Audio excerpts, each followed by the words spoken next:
আপনাদের, আপনারা আমাকে এই সুযোগ করে দিয়েছেন। আর আমি ওনাকে একটু আগেই বলছিলাম, স্বামীজির বাড়িতে প্রত্যেক মাসে যাই, কিন্তু কখনো ওনার সাথে দেখা না, এক আধবার দেখা হয়েছে, কখনো দেখা হয় না। কাজেই ওনার চরণ স্পর্শ করার সুযোগ আমার খুব রেয়ার। তো আজকে সেই সুযোগ করে দিয়েছেন আপনারা। এই আশ্রমে যে আমি কবে থেকে আসছি সেই হিসেব আপনাদের কাছে আছে। আমি হিসেব করে কুল পাই না, এত আগের থেকে আসছি। তো আপনাদের সকলকে, প্রত্যেককে,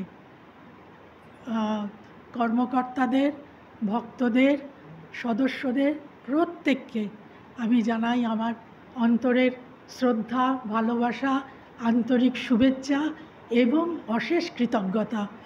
আপনারা সুস্থ থাকুন, ভালো থাকুন, আর এই সঙ্গ দিন দিন এগিয়ে চলুক, দীর্ঘায়ু হোক এই সঙ্গ, এই প্রার্থনা করি তাঁদের কাছে। সকলে এইভাবে আরও বন্ধন মজবুত করে তুলুন। আসি আজকের আমাদের আলোচনায়। আমি ভেবেছি আজ বলবো ভক্ত ভগবান সম্পর্ক কথা। যেহেতু ভক্ত সম্মেলন, তো একটা তো রিলেশন থাকবেই তাদের সাথে। তো সেটা কীরকম রিলেশন? শুধু জপ করব না নানা উপাচারে পূজা করব, কি করব, কীরকম সম্পর্ক হবে তাদের সাথে আমাদের? তো মায়ের কথা দিয়ে শুরু করি। মা ভক্ত কুমুদবন্ধু সেনকে বলছেন যে, দেখো বাবা, যাদের তোমার আজকে যথা সর্বস্ব বলে মনে হয়, এরাই আমার সব, আমার স্ত্রী, আমার পুত্র, আমার পরিবার, এরা আমার যথা সর্বস্ব, কিন্তু দেখবে কাল এরা তোমার কেউ না। এ কত বড় সত্যি কথা মা আমাদের বলছেন কুমুদবন্ধু সেনের মাধ্যমে। তো বলছেন তারা কেউ না। প্রতিদিন আস্তে আস্তে এটা তুমি অনুভব করবে। একমাত্র তিনি আমাদের পরিবারের লোক, তিনি আমাদের প্রকৃত বন্ধন তার সাথে, প্রকৃত সম্পর্ক আমাদের তার সাথে। তাই অলসতা ত্যাগ করে প্রতিদিন জপ করে যাও। আরও বলছেন, ঘড়ির কাঁটা যেমন টিকটিক টিকটিক করে চলে, অলসতা ত্যাগ করে ক্রমাগত জপ করে যাও, ক্রমাগত জপ করে যাও। তারপরেই বলছেন, যদি তাকে পেতে চাও, অন্য জায়গায় বলছেন, যদি তাকে পেতে চাও, যদি ভগবান লাভ করতে চাও, তাহলে যতই জপ করো, যতই পুজো করো, যা কিছু করো, সেখানে যদি ভালোবাসাটা না থাকে তাহলে কোনো দিন কিচ্ছু হবে না। ভালোবাসা চাই। আসল হচ্ছে ওইখানে তোমার বন্ধনটা ধরতে হবে, ভালোবাসা আছে কি না। জপ তো আমরা সকালবেলা সন্ধেবেলা নিয়ম করে বসছি, বলছি, ঠাকুরের সাথে কত কথা বলছি, কিন্তু প্রকৃত ভালোবাসা কি তার প্রতি আছে? তাহলে কি হবে? যদি প্রকৃত ভালোবাসা থাকে তাহলে কি হবে? ঠাকুর একটি খুব সুন্দর উপমা দিচ্ছেন আমাদের, যে বাড়ির গিন্নি সারা বাড়ি সংসারের কাজ করে বেড়াচ্ছেন দৌড়ে দৌড়ে, তার এক মুহূর্ত বসার সময় নেই, এত কাজ, কিন্তু তার মধ্যেই চট করে ঘরে গিয়ে যেখানে কর্তা আছেন সেখানে গিয়ে কর্তাকে একটু হাওয়া করে এলেন। কি চমৎকার উপমা, যে সব কিছুর মধ্যে তাকে তুমি মনে রেখো, ওই কর্তাকে তুমি মনে রেখো। ওই যে গিন্নির হাতে সমস্ত সংসারের চাবিকাঠি, কিন্তু কর্তাকে গিয়ে দৌড়ে গিয়ে একটু হাওয়া করে আসলেন। মাস্টারমশাই খুব সুন্দর বলছেন যে আমরা তো খুব সাধারণ মানুষ, আর উনি ছিলেন প্রকৃত শিক্ষক। তিনি জানেন কি বললে, কি উদাহরণ দিলে, কোন কথায় আমাদের মতো সাধারণ মানুষ আমরা বুঝব। তাই তিনি বলছেন যে দেখো, এই যে রাজযোগ, ধ্যানযোগ, কত যোগ আছে, সব আমাদের একটাই উদ্দেশ্য, ঈশ্বরের সাথে যুক্ত হওয়া। কিন্তু এগুলো তো ভীষণ কঠিন ব্যাপার। আমাদের মতো মানুষ আমরা নাকি এত পারি, নাকি এতক্ষণ বসে ধ্যান করতে পারি, না রাজযোগ, এই যোগ সেই যোগ, কত কি আছে। কঠিন। তিনি বলছেন, মাস্টারমশাই বলছেন, সবচেয়ে সহজ উপায় কী জানো? তার সাথে একটা মধুর সম্পর্ক করে নাও। কীরকম? এই স্বামী স্ত্রী, পিতা পুত্র, মাতা সন্তান, প্রেমাস্পদ একটা কিছু সম্পর্ক করে নাও। তখনই দেখবে সব সময় মনটা ওইখানে পড়ে থাকছে। এই যে ঠাকুর কি সুন্দর করে বলছেন যে দেখো,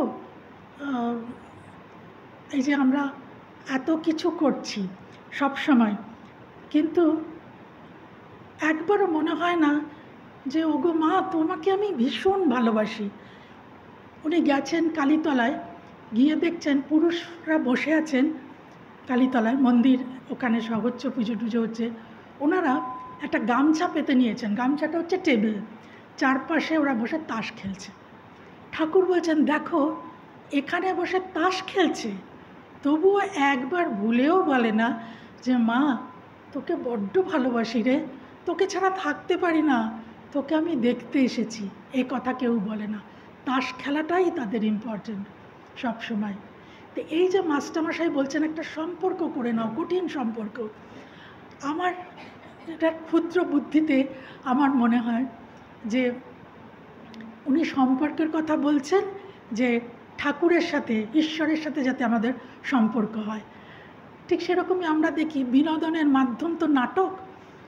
তো আমার নিজস্ব কথা আমি বলছি যে এই নাটক, রবীন্দ্রনাথের নাটক রক্তকরবী কি কঠিন, মানে রক্তকরবী দেখেছি আমি, কিন্তু বুঝতে পারি না তো এই যে কী এর ভেতরে গভীর অর্থ, ইনার মিনিং আমি কিচ্ছু বুঝতে পারি না, মানে মাথা ধরে যায় যে কী বলতে চাচ্ছেন। অথচ তো রবীন্দ্রনাথ পুরো সুন্দর করে বোঝাচ্ছেন, কিন্তু ওটা একটা কঠিন। আবার রবীন্দ্রনাথেরই নাটক চিরকুমার সভা, আপনারা পড়েছেন নিশ্চয়ই। তারা সব পুরুষরা ঠিক করেছেন আমরা কেউ বিবাহ করব না, কিন্তু আস্তে আস্তে তারা কি করছেন, হাসতে হাসতে হল শুদ্ধ লোক ফেটে পড়ে, গড়িয়ে পড়ে। চিরকুমার সভা না পড়া থাকলে পড়ে নেবেন একবার রবীন্দ্রনাথের নাটক, তার সাথে রক্তকরবীকে মিলিয়ে দেখবেন। পড়া তো পড়ে তো বোঝাও যায় না কিছু, কিন্তু রবীন্দ্রনাথ খুব গূঢ় তত্ত্ব তুলে ধরেছেন। তো আমার তখন মনে হয়েছে মাস্টারমশাইও ঠিক আমাদের এইভাবে যে জিনিসটা, যে রসটা আমরা নিতে পারবো, যেখানে আমরা আনন্দ করতে পারবো, ঠিক সেইখানে যেখানে আমার ইন্টারেস্ট আছে, যেখানে আমার আস্বাদ পাচ্ছি, সেটা আমরা করব। আমি বলি যে আমার গুরুদেব পরম পূজনীয় স্বামী ভূতেশানন্দজি মহারাজের কথা, তাকে তো সবাই এসে যেমন বলে গুরুদেবদের, মহারাজ আমার তো কিছু জব করার সময় পাই না, এই পাই না, সেই পাই না, আর কখন করব। আর মহারাজ ওই তো জব করতে বসে এটা ওটা চিন্তা হয়, জব আর কী করি, আপনি তো বলেছেন জব করতে, এই জবের মাধ্যমে ঈশ্বরকে কি পাবো, এরকম মনে হয়। তখন গুরুদেব একটি চমৎকার কথা বলেছিলেন যে শোনো, যে কোনো জিনিসে তোমার যখন টেস্ট এবং ইন্টারেস্ট, এই দুটো জিনিস যখন তোমার মধ্যে এসে যাবে, তখন দেখবে তোমার জোর করে কিছু করতে হচ্ছে না, ওই যে দায় সারা জব করতে হচ্ছে না, দেখবে কীরকম আনন্দ পাও। তখন সব সময় মনে হবে এই কাজটা আমাকে করতে হবে, যাই কাজ করো না কেন দৌড়ে আসবে যে না, ঠাকুরের কাছে বসবো। তুমি জব করো আর যাই করো, ওইখানে তুমি আনন্দ পাবে। তো আজ থেকে 40-42 বছর আগেকার কথা। তখন কিন্তু রামকৃষ্ণ মিশন, মা, ঠাকুর, স্বামীজি এদের সম্পর্কে আমার কোনো ধারণা ছিল না। কিন্তু আজকের দিনে দাঁড়িয়ে আমি তখন আমার জীবনের একটি জিনিস শুনেছিলাম, সেইটি আজকে মিলিয়ে নিই। তখন যখন এই ঘটনাটি ঘটেছিল, তখন আমি খুব হেসেছিলাম, এনজয় করেছিলাম। কিন্তু এখন দেখছি টেস্ট এবং ইন্টারেস্ট এইটা একেবারে মিলে যাচ্ছে। আপনাদের বলি, আমি উড়িষ্যার 2টি শহরে কয়েক বছর ছিলাম। তো একটি শহরে যখন আছি, আমাদের ফ্ল্যাটের পাশের ফ্ল্যাটে একজন ব্যাংকের ম্যানেজার থাকতেন, ব্যাচেলর ভদ্রলোক, সারাদিন অফিসে থাকেন, রাত্রিবেলা ফেরেন, সকালবেলা চলে যান, এইরকম। তো একদিন উনি আমাকে বেল দিয়ে বলছেন, ম্যাডাম আপনাকে একটি অনুরোধ করতে এলাম। বললাম বলুন, কী বলবেন ভাই? তখন উনি বলছেন যে ম্যাডাম, হাওড়া ডিস্ট্রিক্টে আমার মামা বাড়ি, আমার মামিমা আমাকে অত্যন্ত ভালোবাসেন, তিনি আমার কাছে আসছেন। তো উনি বাংলা ছাড়া অন্য কোনো ভাষা বোঝেন না, কিচ্ছু বুঝতে তো পারেন না, বলবেন আর কি। আর এখানে তো সব উড়িষ্যার কথা, উনি একদম বোঝেন না। তো আপনি আপনার সময় মতো, আমি জানি আপনি খুব ব্যস্ত, কিন্তু আপনার সময় মতো যদি আপনি কখনো মামিমাকে একটু ডেকে আপনার কাছে কথা টথা বলেন, তবু ওনার একটু ভাল লাগবে। সারাদিন উনি একলা কী করবেন? তখন আমি বললাম, হ্যাঁ হ্যাঁ নিশ্চয়ই। তো উনিও থ্যাংক ইউ বলে চলে গেলেন। তারপরে মামিমা তো এসছেন, তো ওনার ভাগ্নে নিশ্চয়ই বলে গেছে যে ওই পাশের ফ্ল্যাটের ম্যাডাম আছে, ওনার কাছে তুমি যেও, উনিও তোমাকে ডেকে নেবেন। কিন্তু ওনাকে যে আমি ডাকবো সে সুযোগ আমার হয়নি কোনো দিন, উনি যখন তখন চলে আসেন। তো একদিন বলছেন, আচ্ছা সুস্মিতা, বসলেন, বসুন বসুন মাইমা বসুন। আচ্ছা সুস্মিতা, যখনই আসি তখনই তুমি খাতা দেখছো, এ কী ব্যাপার, এ খাতা দেখছো, কি সবসময় খাতা দেখো কেন? তা আমি বলছি, মামিমা আমার তো খাতা দেখাই কাজ, আমার তো এটা করতে হবে, আমি শিক্ষক, আমার খাতা না দেখলে হবে? বলছি না না, এত খাতা দেখলে তুমি ছবি দেখবে কখন? তা আমি বললাম যে কার ছবি দেখবো বলতে পারেন? বলছো ছবিও বোঝো না তুমি? বললাম না, বুঝতে পারছি না, কার ছবি বলুন? বলছো ছবি মানে সিনেমা, সিনেমা, সিনেমা। সিনেমা না দেখে তুমি কি করে থাকো? আমি তো একদিনও তোমাকে দেখলাম না তুমি সিনেমা দেখতে যাচ্ছ। বললাম না, আমি পারি না, আমার তো বাড়ি এসেই খাতা দেখতে হয়। তখন বলছো, কি জানি বাবা তোমাদের কি জীবন, কিসের ছাতা রোজগার করো যে সিনেমাই যদি না দেখো? তো আমি বলছি যে হ্যাঁ তা তো ঠিক কথাই। আমি বললাম, আপনি দেখেন সিনেমা? বললাম, বাবা আমি সিনেমা দেখি না? ও তোমার জীবন, ও আমার প্রাণ, সিনেমা ছাড়া থাকতেই পারি না। তা আমি বললাম যে মামাবাবু জানেন আপনি সিনেমা দেখেন? আপনারা আমার কথাগুলি মিলিয়ে নিন। এই যে গুরুদেব বলছেন না, টেস্ট আর ইন্টারেস্ট, যেমন করে হোক টেস্ট ইন্টারেস্ট হয়ে গেলে কি হয়, এই ঘটনার থেকে মিলিয়ে নিন। তারপরে বলছেন যে হ্যাঁ হ্যাঁ জানো, এখন আছে কি না জানি না, আগে ছিল একটা ম্যাটিনি শো, দুপুরবেলা 3টে 6টা শো হতো। বলছে উনি অফিসে বেরিয়ে গেলেই আমি যা হোক করে রান্না করে করে চলে যাই, আর তারপরে উনি আসার আগেই তো আমি ফিরে আসি। উনি তো কলকাতার থেকে আসবেন হাওড়ায়, তো ততক্ষণে আমি ফিরে আসি, এসে চা জলখাবার দিয়ে টিয়ে উনি টের পান না। তা আমি বলছি যে উনি টের পান না? তা এরকম দিনের পর দিন যাচ্ছে? বলে হ্যাঁ। তা আমি বললাম, আচ্ছা মামিমা, এই আপনি যে রোজ বেরোচ্ছেন, আপনার তো যাতায়াতের পয়সা আছে, তো বলে তা আছে না, কোনো দিন রিক্সায় যাই, কোনো দিন বাসে যাই, তো শুধু কি তাই? ধরো তোমার কোনো দিন আমার দুটি মুড়ি চিবোতে ইচ্ছে হলো, দুটি বাদাম ভাজা খেতে ইচ্ছে হলো, তারপরে ধরো কোনো দিনই মিঠে পান খেতে ইচ্ছে হলো, খরচ তো আছেই, তারপরে এই যাতায়াত। তা আমি বললাম, আপনি যে দেখুন কীভাবে ব্যবস্থা সব করে নিচ্ছেন উনি। বলছে ভালোবাসা, টেস্ট আর ইন্টারেস্ট, তখন বুঝিনি, এখন বুঝি। তারপরে আমি বললাম, আচ্ছা তাহলে এই পয়সাগুলো কোত্থেকে আসে, রোজ আপনি কি করেন? একটা দারুণ কথা উনি বললেন আমাকে, এটাতে কিন্তু কোনো অন্যায় নেই, কোনো পাপ নেই, মেয়েদের কিন্তু বার্থ রাইট স্বামীর পকেট থেকে পয়সা সরানো। উনি বলছেন আর আমি হেসে গড়াচ্ছি। আমি বললো, কেন তোমার মামার পকেট থেকে আমি রোজ পয়সা সরাই? তখন আমি বললাম, আপনি পয়সা সরান কখন? মামার পকেটে যে পার্সটা আছে সে তো মামা বাড়িতে থাকতেই পাচ্ছেন, বেরিয়ে গেলে তো আর পাবেন না। বলে না, উনি অফিস যাওয়ার আগে যখন কল ঘরে নাইতে যান তখন সরাই আমি। তো এটা কিন্তু একটা বার্থ রাইট বউদের। তো বলছে যে ও সরিয়ে রাখে। তখন বলছে দেখো, আমি বললাম মামা টের পান না আপনি ওখান থেকে রোজ পয়সা সরাচ্ছেন? একজনের একটা তো হিসেব থাকে যে আমার পকেটে 100 টাকা, 50 টাকা, 200 টাকা যাই হোক আছে, ওর থেকে সরা। বলে না না, টের পায় না বোধ হয়। বলে কী করে আপনি বুঝলেন টের পায় না? বলে না, কোনো দিন তো কিছু বলে না। আবার উনিই বলছেন, শোনো তোমার মামাবাবু আমাকে মাঝে মাঝেই বলেন, আমি বাড়িতে থাকি না, তোমার কখন কি দরকার হয় তুমি টাকা কটা রাখো, হঠাৎ কিছু দরকার হতে পারে, কিছু কেনার টানার, আমি নিই না। আমি বলি না, তুমিই তো সব আনো, আমার কিসের টাকার দরকার? ওই যে প্রেস্টিজের ব্যাপার আছে, তুমি দিলে আমি হাত পেতে নেবো কেন? আমি ওখান থেকে সরাবো।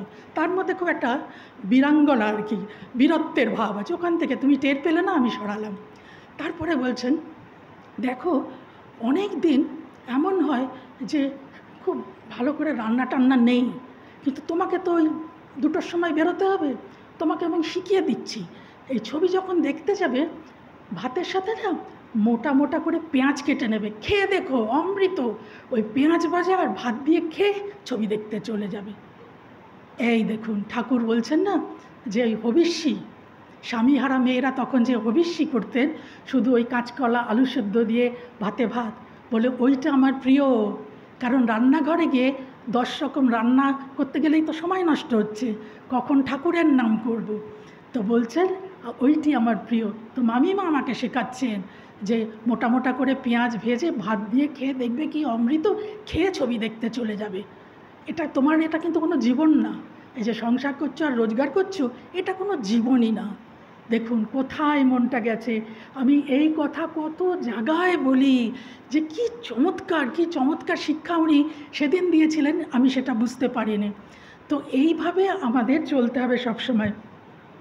এই যে অহিভূষণ বসু, এই ভবতারিণী মায়ের উপরে ওনার যে বই আছে, অহিভূষণ বসু একটি খুব সুন্দর কথা বলছেন যে আমাদের কেন হয় না ওই দিকে ভালোবাসা, প্রাণটা কেন ওইদিকে যায় না।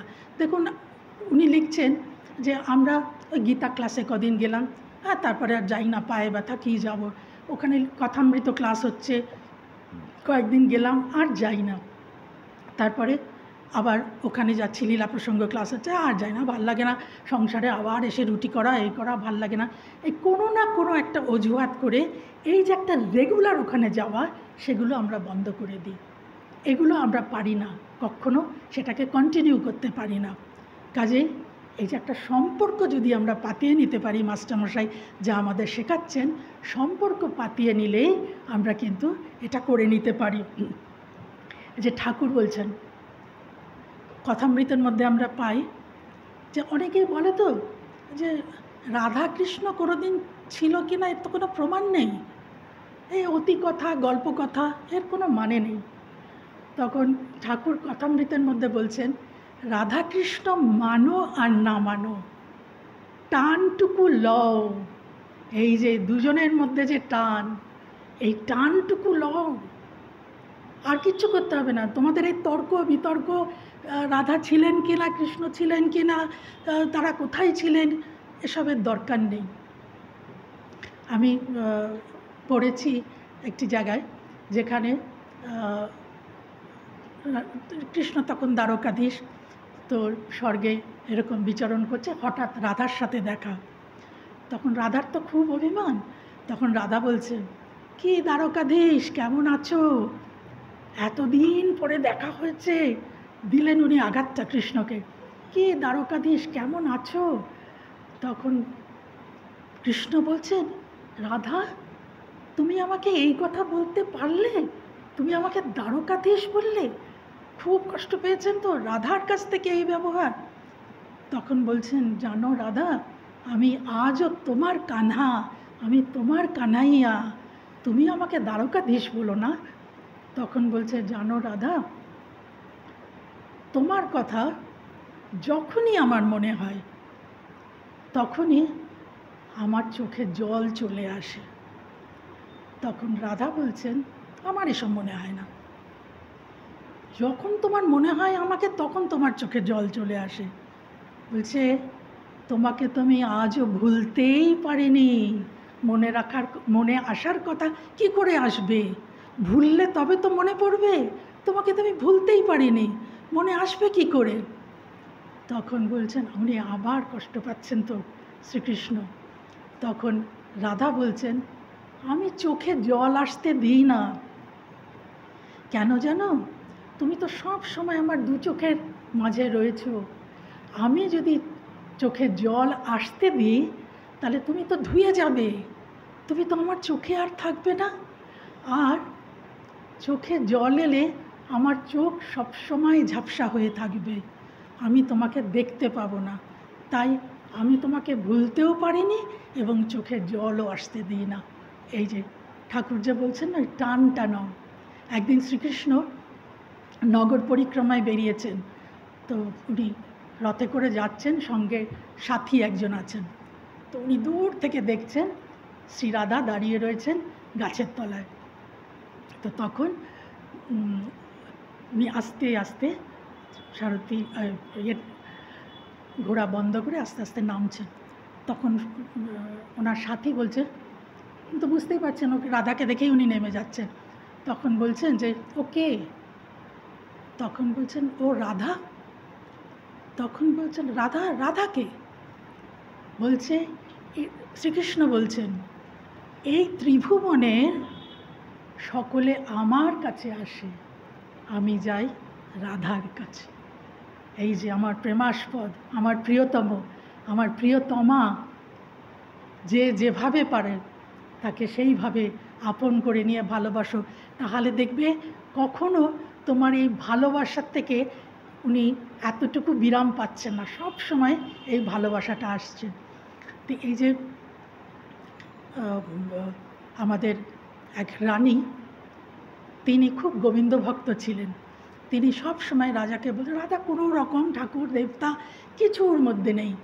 রানীকেও কিছু বারণ করেন না যে তুমি এত পুজো আর্চাই করছো কেন, তখন তুমি ঠাকুরকে ডাকো তোমার যদি ইচ্ছা। কিন্তু রানী তো সেই রকম রাজসিকভাবে গোবিন্দর পূজা রোজ করে যাচ্ছেন, আর তাকে বলে যাচ্ছেন, রাজাকে বলছেন, আপনি একবার গোবিন্দ নাম বলুন, আচ্ছা আমি খুশি হব, আপনি একবার রবীন্দ্র নাম বলুন, আমি খুশি হব। তখন রাজা বলছেন, আমি কোনো দিন গোবিন্দ নাম নিতে পারবো না। বলছে, আপনার গোবিন্দ নাম নিতে অসুবিধাটা কোথায় হয়, একবারও কি একটু বলতে পারেন না? না, আমি পারবো না গোবিন্দ নাম নিতে। একদিন রাজা ঘুম থেকে উঠেছেন, উঠে দেখছেন যে বাড়িতে অনেক লোকজন এসছে। উনি উপরে বারান্দার থেকে দেখছেন যে প্রাঙ্গণে বহু লোকজন, কী সব হচ্ছে। এক তো উনি রানীকে ডেকে পাঠিয়েছেন, উনি জানেন না বাড়িতে এরকম একটা উৎসব হচ্ছে, কিসের উৎসব। তো তখন রানী উপরে এসছেন, এসে বলছেন যে আজকে কিসের উৎসব, আমাকে তো কিছু বলোনি, কিসের উৎসব হচ্ছে, এত লোকজন, এত খাওয়া দাওয়া কিসের? তো বলছে, রানী বলছে, আপনাকে বলবো কখন কিসের উৎসব, এই কথাটা বলবো কখন? বলে, তার মানে আপনি তো ঘুমোচ্ছিলেন, তাই আপনাকে বলতে পারিনি। তা বলছে, তা উৎসবটা কিসের? বলছেন, প্রভু আপনি আজ ক্রমাগত ঘুমের মধ্যে জয় গোবিন্দ জয় গোবিন্দ জয় গোবিন্দ বলে যাচ্ছেন। তো আপনার ঘুম আমি ভাঙাইনি, আমি সঙ্গে সঙ্গে মন্ত্রী সান্ত্রীদের বলেছি, ঢেড়া পিটিয়ে দাও, আজকে তোমাদের রাজা গোবিন্দ নাম করেছেন, সবাই এখানে প্রসাদ পাবে। রাজামশাই ঘরে ঢুকে হাউ হাউ করে কাঁদছেন যে আমার প্রিয়তমের কথা সবাই জেনে গেল, আমার গোপন প্রেম সবাই জেনে গেল। সে এখন আর এসব হয় না, আগে ছিল না, আমাদের স্টেজেও ছিল, তার আগেও ছিল, যে কারোকে ভালো লেগেছে, কোনো ছেলের কোনো মেয়েকে ভালো লেগেছে, কোনো মেয়ের কোনো ছেলেকে ভালো লেগেছে, কলেজে গিয়ে এতে গিয়ে সেটা কীভাবে কাভার করে রাখা যায়, কেউ যেন কোনো দিন জানতে না পারে যে দুজনের মধ্যে একটা পছন্দের ভাব এসছে, শুধু এইটুকুই, আর কিচ্ছু না। আজকের মতো না, আজকের যেরকম সেরকম কিচ্ছু না, কিন্তু তাতেই কি লজ্জা, কি ভয়, কেউ যেন জানতে না পারে আমার প্রেমাস্পদের কথা। উনি হাউ হাউ করে কাঁদছেন যে আমার প্রেমাস্পদের কথা সবাই জেনে গেল। উনি পরম গোবিন্দ ভক্ত, কোনো দিন কাউকে টের পেতে দেননি। ঠাকুর বলছেন যে দেখো এমন অনেক মানুষ আছে, কোনো রকম আচার করে নানান সাজসজ্জা করে ঠাকুরকে ভোগ দেওয়া কিচ্ছু না, দুটি বাতাসা, দুটি খইয়ের মুড়কি দিয়ে নীরবে নিভৃতে গোপনে ঠাকুরের পূজা করে। এইগুলো সব মিলিয়ে মিলিয়ে আমি যখন দেখি না, তখন ভাবি সত্যি কীভাবে ঠাকুর আমাদের শিখিয়ে দিয়ে গেছেন। এই যে শারদানন্দজি মহারাজ লিখছেন এক জায়গায় যে গোপাল দাদা স্বামী অদ্বৈতানন্দজি মহারাজকে আনতে দেওয়া হয়েছে বাজার করতে, সবজি টবজি কী সব আনতে দেওয়া হয়েছে। তো তখন উনি একটা 8 আনার বাজার করেছেন, তা সেটা একটা বড় কাপড়ের মধ্যে খুব টাইট করে বেঁধে ওটা একটা পুটলি করে নিয়ে বাজারটা নিয়ে এসছেন। তো সব জিনিসও তো দিতে হবে গোলাপ মার হাতে। তো গোলাপ মার হাতে দিয়েছেন, গোলাপ মা ওটা খুলতে পারছেন না। ওই যে কাপড়টা গিট দিয়ে নিয়ে এসছেন, গিট্টু বলি আমরা, গেরো দেওয়া, তো সেটা কিছুতেই খুলতে পারছেন না। নিয়ে এসছেন, নিয়ে এসে বলছেন, আমি পারলাম না, ভক্তের গেরো। এ কি সহজ কথা, ভক্তের গেরো আমি খুলতে পারলাম না। আমাদের হচ্ছে এটাই মনে রাখতে হবে, যেটা ভক্তের সাথে ভগবানের কি সম্পর্ক। এবার বলি এই যে স্বামী স্ত্রীর সম্পর্ক। তো স্বামী ত্রিগুণাতীতানন্দজি মহারাজ তখন আমেরিকায় আছেন। এই যে প্রত্যেকটা স্টেপ আমি বলছি যাতে এই যে মাস্টারমশাইয়ের কথাটি, যে একটা কিছু সম্পর্ক করো। তো তখন উনি আমেরিকায় আছেন, উনি সবাইকে বলে দিয়েছেন, অমুক দিন আমার বিবাহ, অমুক দিন আমার বিবাহ, আপনারা সবাই আসবেন। তো সবাই তো খুব এই করছে যে বাবা, সন্ন্যাসীর আবার বিবাহ কি, চলো চলো দেখতে হবে, উনি অমুক দিন বিবাহ করবেন। তো তখন উনি এসছেন, হল শুদ্ধ, সেই প্রেয়ার হল ভর্তি হয়ে গেছে, লোকে এসছেন। তো সেখানে বসে তিনি ঠাকুরের গুণগান করছেন, ঠাকুরের মহিমা বর্ণনা করছেন।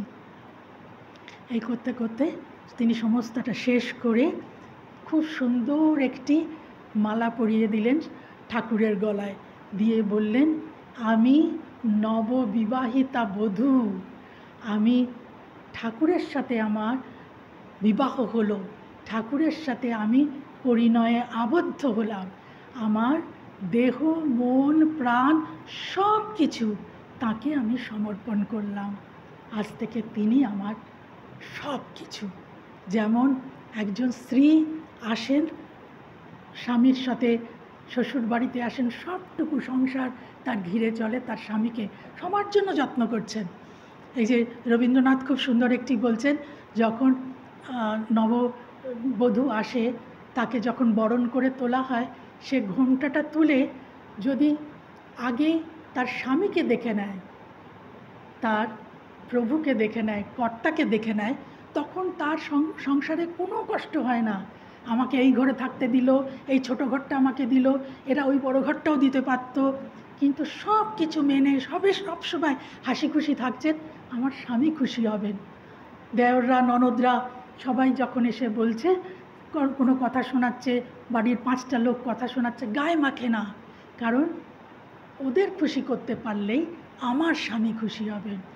তখন এটা রবীন্দ্রনাথের কথা, যে যখন নতুন বউ এসে ঘোমটা সরিয়ে স্বামীর মুখখানা দেখে, তখন সে কিন্তু তার ঈশ্বরকে দেখে নেয়। ঠিক সেই রকমভাবে ওই সম্পর্কটা যেন ওই রকম হয় আমাদের। আর যে এসে বাড়ি ঘরদর দেখে, এ মা বাড়িটা কি নোংরা, একটা ভালো পর্দাও লাগায়নি, এই করেনি, সে কিন্তু চির দুঃখিনী হয়ে থাকে। সবেতেই তার অসন্তোষ, সবেতেই তার নালিশ, সবেতেই তার অভিযোগ।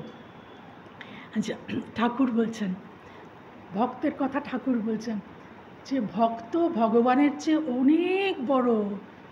ভক্ত না থাকলে ভগবানের মহিমা, ভগবানের করুণা কে প্রচার করত? অনেক বড় ভক্ত, অনেক বড়।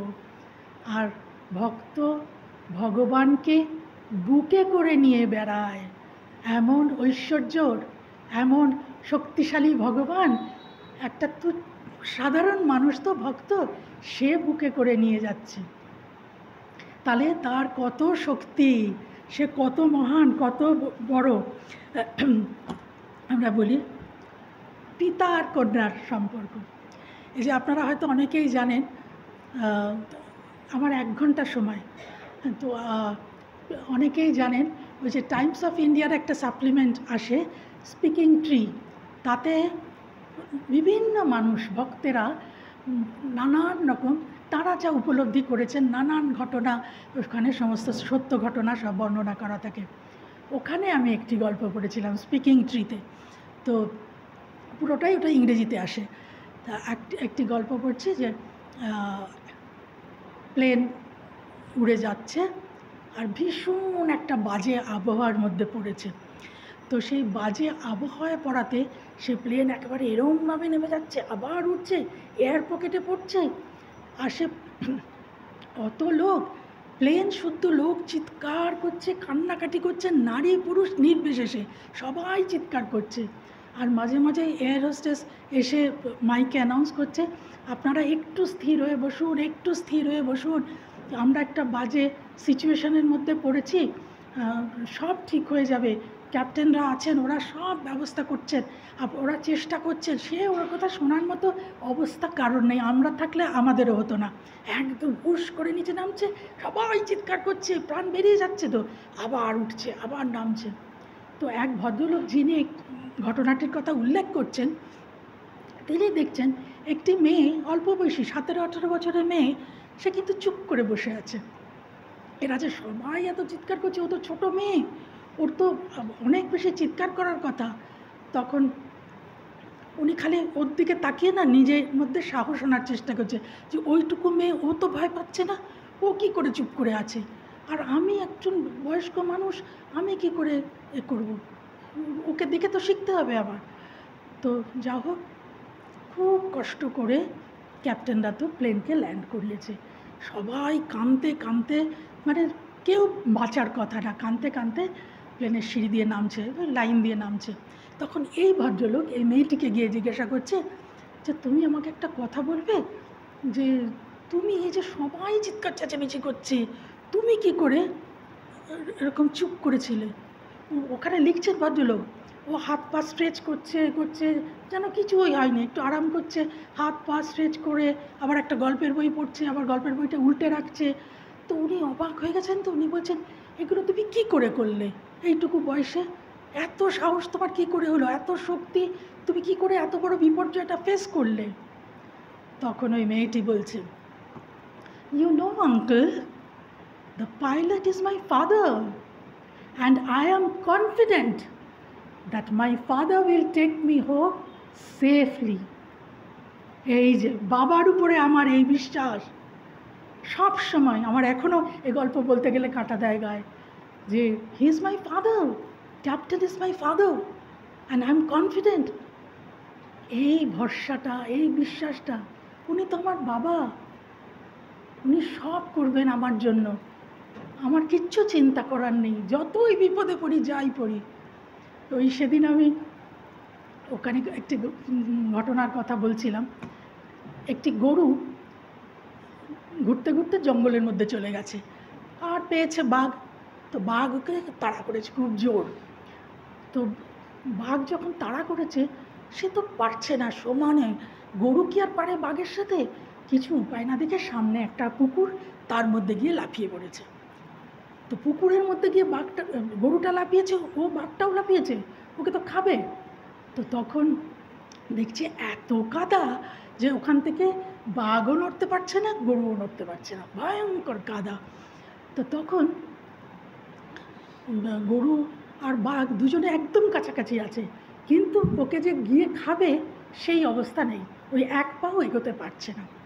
তখন বলছে বাঘটা, তখন তো ওই একমাত্র বন্ধু, গরুটাই বন্ধু, তখন বলছে দেখো তোমাকে আমি খেতে এসেছিলাম, কিন্তু কী বিপদেই পড়লাম বলো, আমরা এখান থেকে উঠতেও পারবো না, কিছুই না, তুমি আর আমি এইখানেই কাদার মধ্যে পড়ে মরে যাব, আমাদের তো আর কোনো উপায় নেই, আমাদের জীবন শেষ। তখন গরুটা বলছে কেন, তোমার কোনো মালিক নেই? বলছে মালিক আবার কি? এই যে আমাদের এত অহংকার তো কোথায় ফুটে বেরোয়, মালিক আবার কি? তখন বলছে মালিক নেই? বলে হ্যাঁ, তোমার মালিক নেই? বলে না, আমি জঙ্গলের রাজা, আমার কথায় লোকে উঠে বসে, আমি আবার মালিক রাখবো কি? মালিক টালিক কিছু নেই, আমি যা বলি যা করি তাতেই এই জঙ্গলের রাজত্ব চলে। বলছে তোমার মালিক আছে নাকি?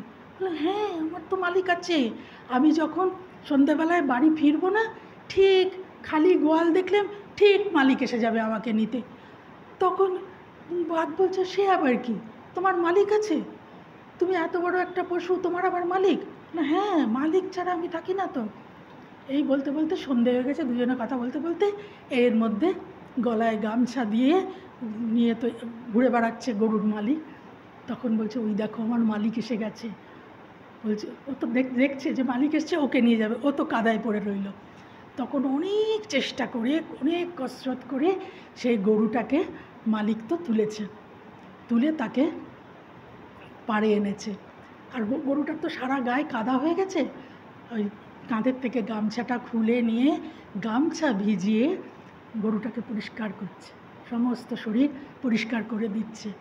তখন বলছে যে দেখলে তো, ওখান থেকে বলছে দেখলে তো আমার মালিক কিভাবে আমাকে রক্ষা করলো। আমার শরীরে মনে, এটা আমাদের কথা, শরীরে মনে যত কাদা লাগে ওই মালিক তিনি আমাদের পাড়ে টেনে এনে তুলে এনে আমাদের পরিষ্কার করে দেন। আমাদের কোথাও বিপদে ফেলে উনি থাকতে পারেন না। আমরা বিপদে অনেক সময় পড়ি, কিন্তু এতই ভক্ত আমরা ভগবানের প্রিয় যে ভগবান আমাদের ছেড়ে থাকতে পারেন না। আমি বীরবলের একটি গল্প খুব বলি, আমার বলতে ভালো লাগে। বীরবল তো এই আকবরের একজন অন্যতম সভাসদ ছিলেন। তো বীরবল একেবারে রেডিমেড, কিছু বললেই সঙ্গে সঙ্গে এমন রসিকতা করে উত্তর দেবে যে আকবর তো একেবারে হেসে গড়াগড়ি খান। আর ওকে সব বলার জন্যই একটা উল্টো পাল্টা প্রশ্ন করবেন, উল্টো পাল্টা কথা বলবেন। বীরবল তোমার কী মত, তুমি কি বলো? আর বীরবলও তো সঙ্গে সঙ্গে উত্তর দেবে। তো খুব এনজয় করতেন আকবর। তো একদিন বলছেন বীরবল, এই যে তোমার প্রভু গোবিন্দ, এ কীরকম বলো তো? আমি এসব দেখে অবাক হয়ে যাই। কী জাহাপনা, কী অসুবিধা? তখন বলছে এই যে তোমাদের গোবিন্দ,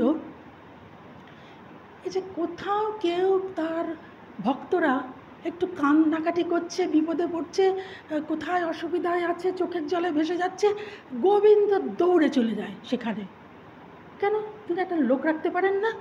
তোমার গোবিন্দ একটা কি, একটা প্রভু, জগতের এত বড় মালিক, তিনি একটা লোক রাখতেও পারেন না?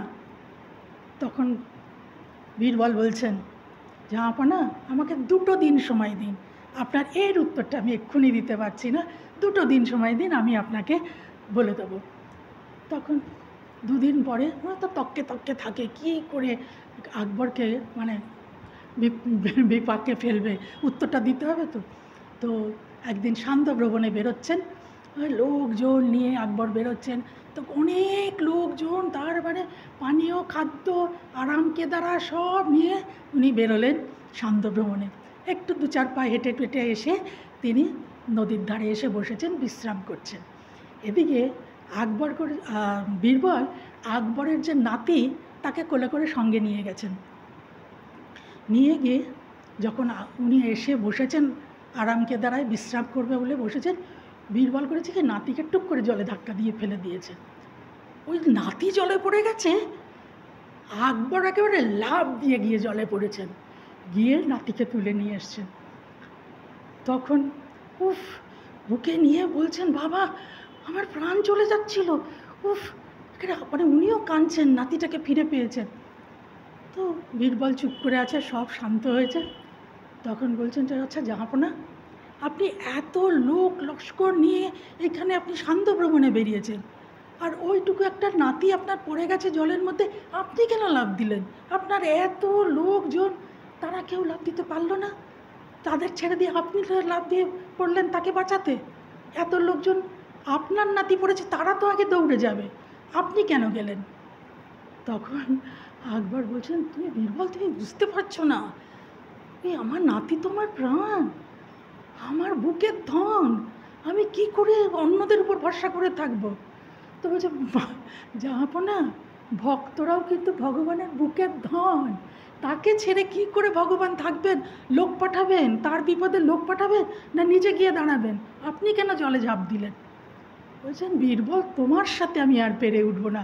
এই যে পেরে উঠবো না, সেটাই ওনার আনন্দ। মাঝে মাঝেই তিনি নানান রকমভাবে বীরবলকে এরকম বিপাকে ফেলেন, আর বীরবলও খুব চমৎকার উত্তর দেন। এবার একটু মায়ের কথা বলি। তো মা তখন বাগবাজারে বোসপাড়া লেনে আছেন। আপনারা যারা পুরনো উদ্বোধন পাবেন তাতে এই ঘটনাগুলি পাবেন। মা আছেন ওখানে। তো মা আছেন বাগবাজারে, এই খবরটি পেয়ে আমতা থেকে, হাওড়ার আমতা, ওখান থেকে একজন আসছেন, আর অত্যন্ত দরিদ্র মানুষ, মানে কোনোভাবে হেঁটে আসা ছাড়া ওনার যাতায়াতের কোনো পয়সা খরচ করার অবস্থা নেই। ওখান থেকে হাওড়া থেকে তিনি হেঁটে হেঁটে হেঁটে হেঁটে আসছেন বাগবাজারে। কেন আসছেন? ওনাকে অনেক ভক্তরা বলেছে ওই যে বাগবাজারে সারদা মা আছেন, তিনি কিন্তু সাক্ষাৎ অন্নপূর্ণা। আর এই যে শ্রীরামকৃষ্ণ, তিনি হচ্ছেন স্বয়ং মহাদেব। এই স্বয়ং মহাদেব তো এখন নেই তো, কিন্তু সাক্ষাৎ অন্নপূর্ণা আছেন। সবাই অন্নপূর্ণাকে দর্শন করতে যায়, সেখানেই তাকে দেখলেই মহাদেবকেও দর্শন করা হয়। এইসব উনি লোকমুখে শুনছেন। তো এই শুনে শুনে শুনে শুনে তিনি আসছেন। যখন তিনি এসে পৌঁছেছেন তখন মার প্রসাদ পাওয়া হয়ে গেছে, মা তখন বিশ্রামে যাবেন। তো তখন উনি এসে দরজায় দাঁড়িয়েছেন। আর ওই ব্রহ্মচারী যারা আছেন সেবকরা, তো তারা ওখানে তো সবাই আছেন, বলছে যে কী চাই, ইয়াং ছেলেরা সব। তো বলছে কী চাই? বলছে বাবা আমি শুনেছি এখানে আমার মা অন্নপূর্ণা থাকেন, আমি তাকে দর্শন করতে এসেছি, তো একটু কি ডেকে দেবে বাবা? তখন বলছে যে না না, দেখা হবে না এখন। হ্যাঁ এখন তো দেখা করার সময় না, এখন কি করে দেখা হবে, এখন দেখা হবে না। বলছে আমি বহু দূর থেকে এসেছি, বহু আশা করে এসেছি, আমায় একটু দেখা করিয়ে দাও না, আমায় একটু দেখা করিয়ে দাও না। তখন বলছে যে কখন দেখা হবে? এই ব্রহ্মচারীদের বলছে কখন দেখা হবে, তাহলে তোমরা বলো কখন দেখা হবে, আমি বসবো। তো তখন উনি ওই ব্রহ্মচারীরা বলছেন, ওরা ইয়াং ছেলে তো, ওরা মজা করেই বলেছে তুমি 7 জন্ম তপস্যা করলেও তোমার দেখা হবে না। যাহা তো এই কথাটি বলেছেন, ওরা জাস্ট মজা করে বলেছে। তখন বলেছে ওনারা তো আর কাউকে ফিরিয়ে দেন না, সবারই দর্শন তারা করিয়ে দেন, কিন্তু ওটা তো অসময়ে, বিশ্রামের সময় ওরা কাউকে ঢুকতে দেবেন না। যাহা তো বলেছে 7 জন্ম তপস্যা করলেও কোনো দিন দেখা পাবে না। তখন উনি হাউমাউ করে কাঁদতে আরম্ভ করেছেন। মার কানে গেছে, উনি যে কাঁদছেন মার কানে গেছে। তখন মা বেরিয়ে এসছেন, বলছেন কি হয়েছে, এত গোলমাল কিসের? তখন বৃদ্ধ বলছেন যে মা আমি শুনেছি মা অন্নপূর্ণা এখানে থাকে, আমি তাকে দেখতে এসেছি মা, আমি বহুদূর থেকে এসেছি। আর যেমন তার সারা শরীরে ধুলো ময়লা, ওই যে অত দূর থেকে হেঁটে হেঁটে এসছেন তো, আর কাপড় জামা অত্যন্ত মলিন। তো মার কাছে সে বলছে মা আমি বড্ড আশা করে এসেছিলাম যে আমি অন্নপূর্ণা মাকে দর্শন করব, এরা তো আমাকে দেখতে দিচ্ছে না, মা গো তুমি কি একটু ডেকে দেবে আমাকে? তখন বলছে যে মা তুমি কি মা অন্নপূর্ণাকে এখন, তোমার অন্নপূর্ণাকে তুমি কি এখনই দেখতে চাও? তখন বলছে মা তা কি আর হবে, আমি অত্যন্ত দীন, আমি দরিদ্র, আমি কি করে এক্ষুনি বললেই মাকে আমি দর্শন করব? তা কি আমি পাবো? আমার ভাগ্যে কি তাই আছে? মা তখন একটি কথা বলেছিলেন, মা বলেছিলেন দীন দরিদ্ররাই তো সবার আগে দেখতে পাবে। এই বলে এক লহমা মা যে ওকে কী রূপ দেখালেন সে আর কেউ দেখেনি, ওই বৃদ্ধ দেখলেন। আর উনি চিৎকার করে কাঁদতে কাঁদতে মায়ের পায়ের উপরে লুটিয়ে পড়েছেন, এই তো আমার মা অন্নপূর্ণা। উনি 108টার অপরাজিতা ফুলের মালা নিয়ে এসেছিলেন, আর একটা বেল, সেই মালা আর বেল মায়ের পায়ে দিলেন, দিয়ে হাউ হাউ করে কাঁদছেন, এই তো আমার মা অন্নপূর্ণা। এই যে মা বললেন দিন দরিদ্রতাই তো সবার আগে দেখতে পাবে, তো এই দিন দরিদ্র বলতে আমার মনে হয়েছে, ওখানে তো কিছু লেখা নেই, আমার মনে হয়েছে আমাদের কতভাবে দিন দরিদ্র হতে হবে, আমাদের কত বাসনা কামনা। এই যে চৈত্র সেল হচ্ছে, এত এত ডিসকাউন্টে জামা কাপড় পাওয়া যাচ্ছে, বোঝাই করে ফেলছি ঘর, আমাদের কত লোভ বাসনা কামনা, কাউকে আমরা সহ্য করতে পারি না, হিংসা বিদ্বেষ, এ সমস্ত যখন আমাদের মধ্যে থেকে চলে যাবে, তখন আমরা যখন আসক্তিশূন্য হব, সব কিছু থেকে আমরা নিজেকে সরিয়ে ফেলব, একেবারে দরিদ্র হয়ে যাব। এই যে বাঘও বলছে আমি রাজা, এই যে অহংকার আমাদের মধ্যে, এই সমস্তটা যখন চলে যাবে, তখন আমরা দিন দরিদ্র হতে পারবো, তখনই আমাদের দেখা হবে, তাঁরা কৃপা করে আমাদের দেখা দেবেন। তো এই প্রসঙ্গে আমি আরেকটি গল্প বলি। এই যে দিন দরিদ্র হতে হবে, আমি একটু এই কোথাও পড়েছিলাম, ইংরেজিতে গল্পটি পড়েছিলাম। তো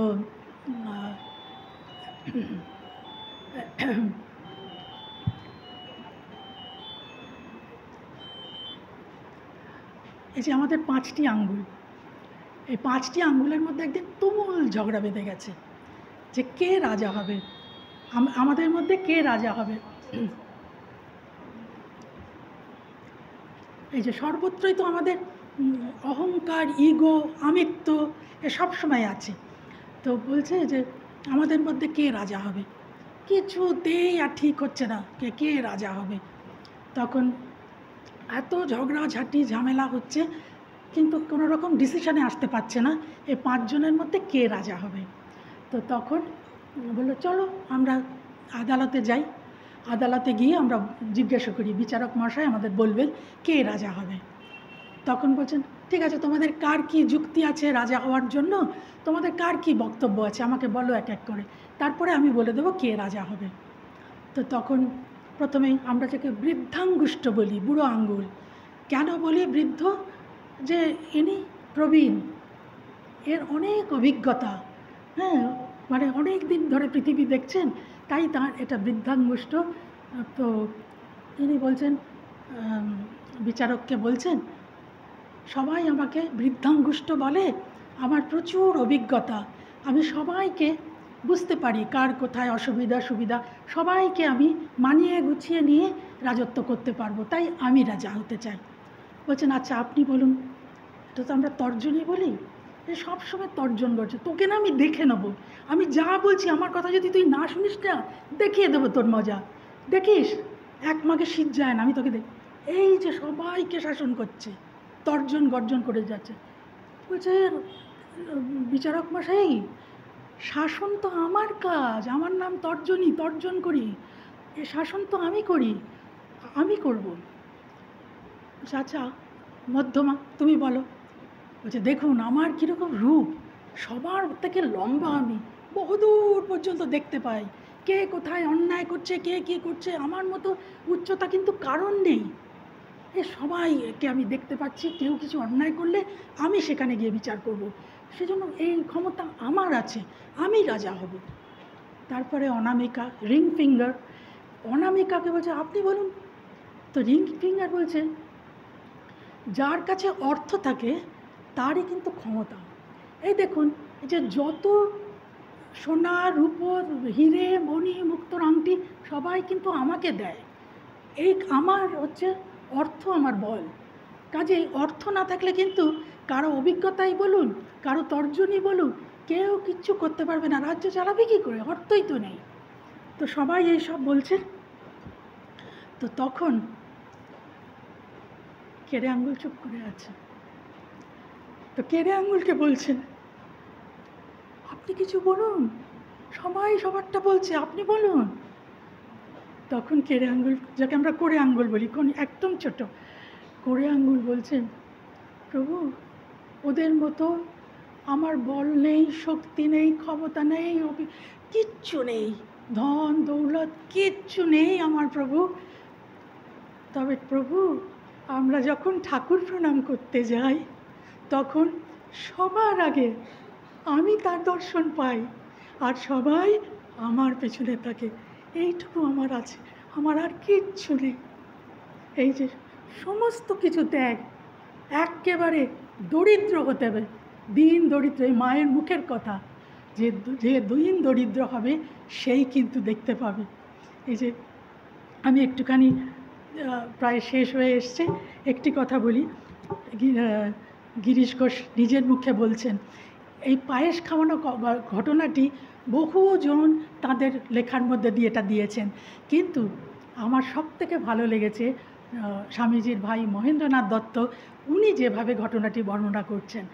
খুব ছোট্ট করে বলছি যে মা ভবতারিণীর ঘরের থেকে প্রসাদ এসছে, একটু এদিক ওদিক সব বইতে দেখেছি, কিন্তু ওনারটা আমার খুব ভালো লেগেছে বলে ওনারটাই বলি। তো প্রসাদ এসছে, তখন সবাইকে ঠাকুর প্রসাদ দিয়েছেন, পায়েসের বাটিটা পিছনে সরিয়ে রাখছেন। তো তখন বলছে, সবাই বলছে, এই কি পায়েসটা কেন সরাচ্ছেন, আমাদের দেবেন না? বলে না, ওটা গিরিশ আসবে, গিরিশ আসবে। তো বলছে, আচ্ছা গিরিশকে কি আপনি খবর দিয়েছেন পায়েস রেখে দেবেন? বলে না, গিরিশ আপনাকে খবর দিয়েছে সে আসবে? ও গো না গো, সে আসবে। এই যখন ভক্তরা এরম করছে, ঠাকুরকে নিয়ে মজা করছে, বলতে বলতে গিরিশ ঘোষ এসে দাঁড়িয়েছেন। তখন ঠাকুর বলছেন, ও গিরিশ, এসো এসো, তোমার জন্য একটু পায়েস রেখেছি। ঠাকুর মহেন্দ্রনাথ দত্ত লিখছেন যে ওই ছোট খাটটিতে ঠাকুর বসিয়ে এক হাত দিয়ে গিরিশ ঘোষের মাথাটি ধরেছেন, যেমন মা সন্তানের মাথা ধরে খাইয়ে দেন, সেই পায়েস ঠাকুর নিজে হাতে তাকে খাইয়ে দিচ্ছেন, গিরিশ ঘোষকে খাইয়ে দিচ্ছেন।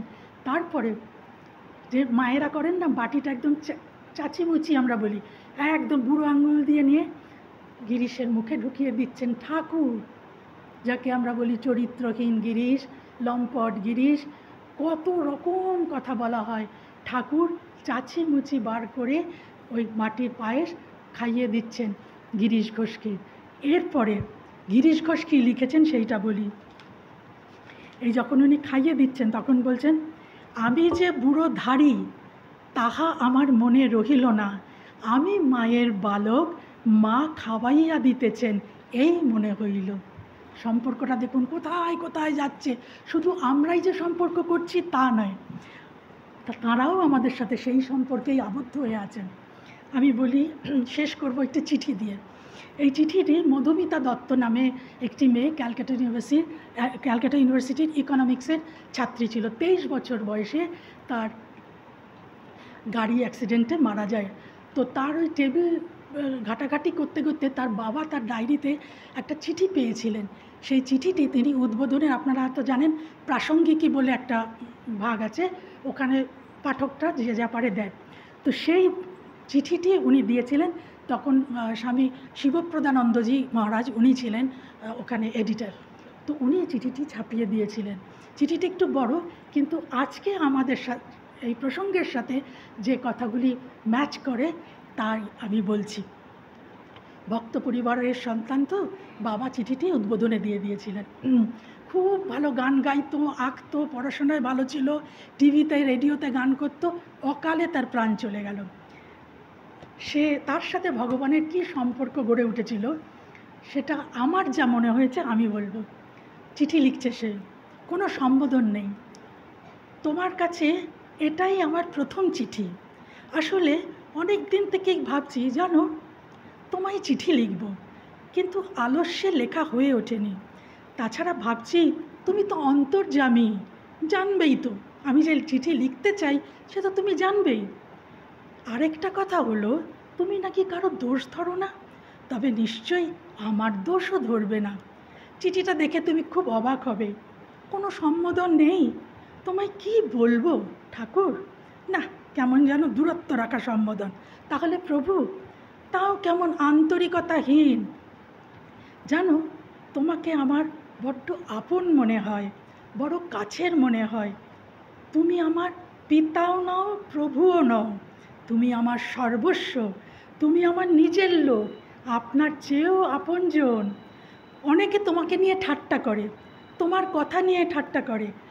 জানো, এসব শুনে আমার খুব কষ্ট হয়। আবার ভাবি, জগতে সবার মাঝেই তো তুমি, তাই ঠাট্টা করলেও তুমি, খাতির করলেই তুমি। আস্তিকেরা তুমি আছো, এই বিশ্বাসে তোমার নাম করছে। আবার নাস্তিকেরা তুমি নেই, এই বিশ্বাসে বলছে ভগবান নেই। ভগবান আছে বললেও তোমার নাম করা হলো, ভগবান নেই বললেও তোমার নাম করা হলো। তুমি বেশ চালাক গো, নিরহংকার অহংকারী সবাইকে দিয়ে তোমার নাম করিয়ে নিচ্ছ, সবাইকে দিয়ে ভিন্নভাবে তোমার নামটি বলিয়ে নিচ্ছ, কিন্তু ভিন্ন ভিন্নভাবে, তারা কেউ বুঝতে পারছে না। আমি শাস্ত্রটাস্ত্র পড়িনি, তুমি থাকতে আমি শাস্ত্রের শরণাপন্ন কেন হব বলো? তুমি যে আমার পরম গুরু, তুমি আমার পরম শিষ্যও বটে, তুমি আমার কাছে শিখবে, কি করে তোমাকে ভালোবাসতে হয়। কি শিখবে তো? অমনি রাগ হয়ে গেল তোমার। ঠিক আছে, যাও, শিখতে হবে না। একটা কথা বলি, শুধু তুমি কখনো আমার কাছ থেকে দূরে চলে যেও না। তুমি থেকো আমার অন্তরে, আমার বাইরে, থেকো আমার কথায়, সুরে, গানে। তুমি থেকো আমার দৃষ্টিতে, তুমি থেকো আমার ভাবনায়, আমার অনুভূতিতে। ইতি মধুমিতা। কোনো সম্বোধন নেই এই চিঠিতে। তো আমার এই চিঠিটি যখনই পড়ি তখন যেমনই গায়ে কাটা দেয়, তখনই সবসময় রবীন্দ্রনাথের সেই গানটির কথা মনে হয়, হে সখা মম হৃদয়ে রহ, সংসারেরও সব কাজে তুমি আমাকে কখনো ছেড়ে যেও না, তুমি মম হৃদয়ে রহ, হে সখা মম হৃদয়ে রহ। সবাইকে ধন্যবাদ, নমস্কার। এত সুন্দর ভক্ত সম্মেলনে যোগ দেওয়া এ পরম সৌভাগ্য, পরম সৌভাগ্য। পূজনীয় মহারাজকে বলি, আমার যদি কোনো দোষ ত্রুটি হয়ে থাকে উনি যেন আমাকে সংশোধন করে দেন। আপনাকে আমার বিনম্র প্রণাম।